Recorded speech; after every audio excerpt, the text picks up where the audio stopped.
नमस्कार किसान भाइयों, स्वागत है आपका जय किसान यूट्यूब चैनल पर।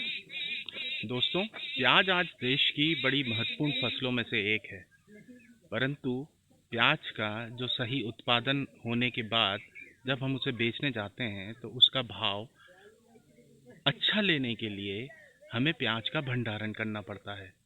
और साथियों, बिना भंडारण किए आज हमें प्याज का उचित मोल नहीं मिल पाता, क्योंकि जब प्याज की हार्वेस्टिंग होती है उसी समय बहुत सारी प्याज मार्केट में आ जाती है और उससे भाव अच्छा नहीं मिलता।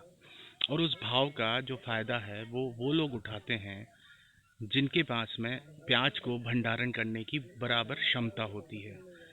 तो साथियों, आज हम आपके सामने एक बड़ी सरल सी विधि लेके आए हैं और बहुत सस्ती विधि है जिससे हम प्याज का भंडारण कर सकते हैं।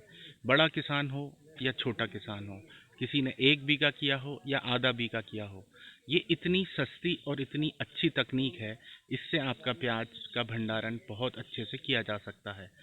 तो मैं आज यहाँ पे आपको इस तकनीक के बारे में पूरा लाइव बताने वाला हूँ कि ये पूरा का पूरा स्ट्रक्चर प्याज के भंडारण का हमने किस तरह से बनाया है और इसमें हमें इसकी लागत कितनी आई है, हमें कितना पैसा इसमें खर्च करना पड़ा है।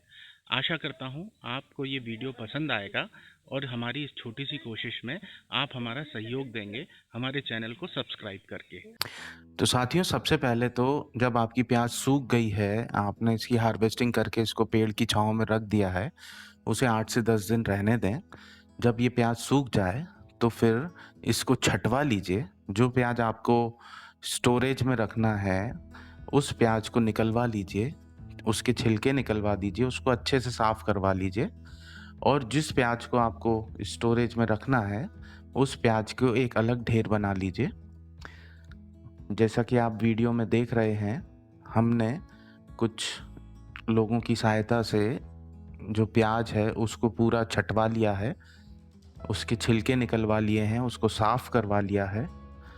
और इस प्रोसेस को करने के बाद में हमने जो प्याज हमें भंडारण में रखनी है, उसका हमने एक अलग ढेर बना लिया है। और जो छोटी प्याज है, जो गुलटी प्याज कहते हैं जिसे, या जो थोड़ी लोअर क्वालिटी की है या जो सड़ गई है, उसको हमने अलग कर दिया है। तो इस तरह से आप ये पूरी प्याज को साफ़ करवा के छँटवा लीजिए और इसको जो भी आपको स्टोर करना है उसकी एक अलग ढेर बना के रख लीजिए।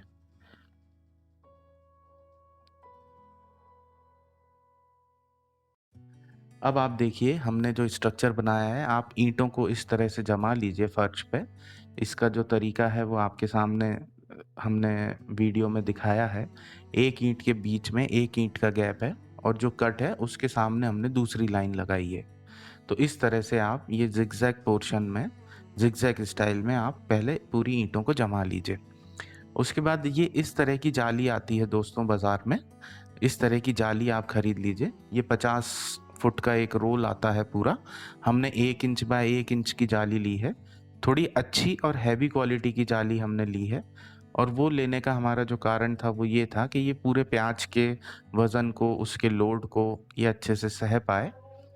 अब आप देख रहे हैं, ये इस तरह के 50 फुट लंबे ये रोल्स आते हैं। ये लोहे की जाली होती है।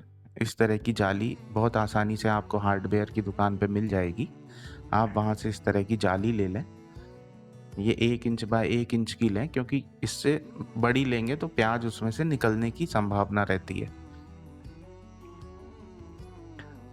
तो इस तरह से जालियाँ जितनी भी आपको ज़रूरत पड़े, आप उस तरह से जालियाँ ले लीजिए।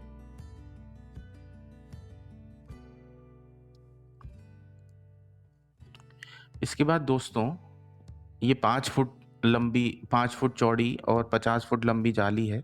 हमने इसे, वो जो हमने ईंटों का एक फर्श बनाया था, एक स्ट्रक्चर बनाया था, हमने उस पे इसे बिछा दिया है। तो आप इस तरह से, जैसे अभी हमारा जो शेड था वो 15 फुट चौड़ा था, तो हमने 3 जालियाँ एक के बाद एक पूरा का पूरा रोल बिना काटे, हम अब उन ईंटों के जो हमने स्ट्रक्चर बनाया है, जो डिज़ाइन बनाई है फर्श की, उसके ऊपर हम इन जालियों को, रोल को सीधा-सीधा खोल के बिछा रहे हैं। ये आप अपनी जगह के अनुसार कर सकते हैं। जालियाँ 5 फुट चौड़ी और 6 फुट चौड़ी भी आती हैं। आप अपनी सुविधा अनुसार, हमें तो 5 फुट मिली इसलिए हमने 5 फुट ली, नहीं तो आप 6 फुट की जाली भी ले सकते हैं, वो भी इसमें बराबर काम करती है। इसके बाद इन जालियों को जो हमने नीचे बिछाया है, इन्हें हम आपस में जोड़ रहे हैं। जो बाइंडिंग का तार आता है उसको हमने काट लिया है और हम 1-1 फुट की दूरी पे इस तरह से उन तारों से इन नीचे जो बिछाई हुई जालियां हैं उन्हें हम जोड़ रहे हैं। इसके बाद हम 20 फुट लंबी जाली को हम काट रहे हैं।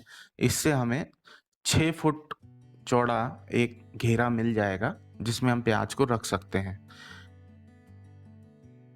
इस तरह से हमारा 20 फुट हमने इंच टेप से नाप के हम 20 फुट का घेरा बना रहे हैं, तो हम 20 फुट के निशान पे हम इसको काट लेंगे।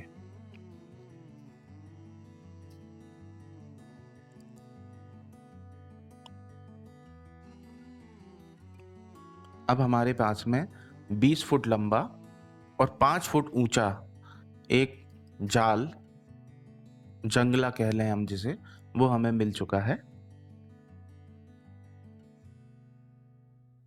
इसके बाद हम उस जंगले को तार से, बाइंडिंग तार से इस तरह गोलाई में जोड़ लेंगे और साथ ही जो हमने नीचे जाल बिछाया है उस जाल के साथ में भी इस गोले को हम पूरी तरह से तारों से बांध देंगे, क्योंकि जब हम इसमें प्याज भरेंगे तो ये नीचे से मजबूत होना चाहिए, क्योंकि वहाँ पे प्रेशर बहुत ज़्यादा आएगा प्याज का। तो इसलिए हम इसको यहाँ नीचे बाइंडिंग वायर से हम इसको बांध रहे हैं।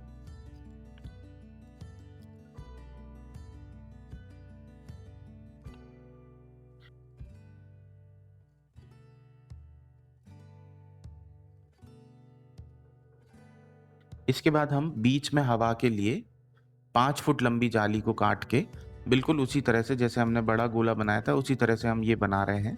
इसे भी हम तारों से बांध रहे हैं।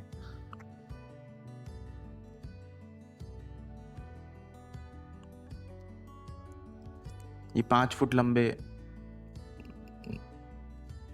जाल से हमें इसमें अंदर की जो चौड़ाई है वो लगभग 1.5 फुट मिल रही है।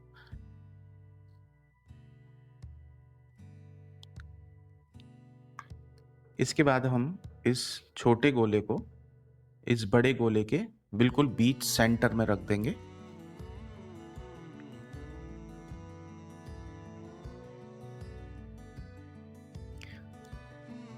इस तरह से ये हमारा स्ट्रक्चर पूरा तैयार हो चुका है।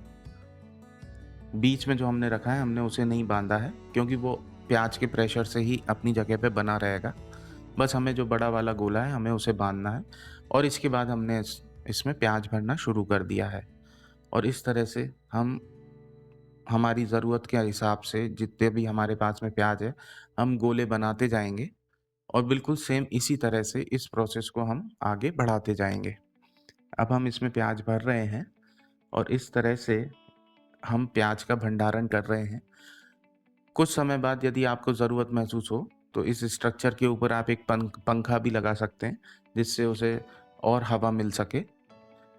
अगर मॉइस्चर ज़्यादा हो जाता है, नमी ज़्यादा हो जाती है वातावरण में, तो आप हैलोजन भी लगा सकते हैं। हैलोजन से थोड़ी गर्मी और नमी कम हो जाएगी, उससे भी आपका प्याज जो है वो सुरक्षित रहेगा। बस साथियों, इसी तरह से प्याज को इस गोले में हम भरते जाएंगे। अभी तो हमें पंखे की ज़रूरत नहीं है, बट थोड़े दिन बाद अगर ज़रूरत महसूस होगी तो हम इसमें पंखा भी लगा देंगे और बस इस तरह से आप पूरे प्याज का भंडारण कर सकते हैं। ये बहुत आसान तरीका है और इसमें मात्र 2200 रुपये का खर्चा आया है एक गोला बनाने में।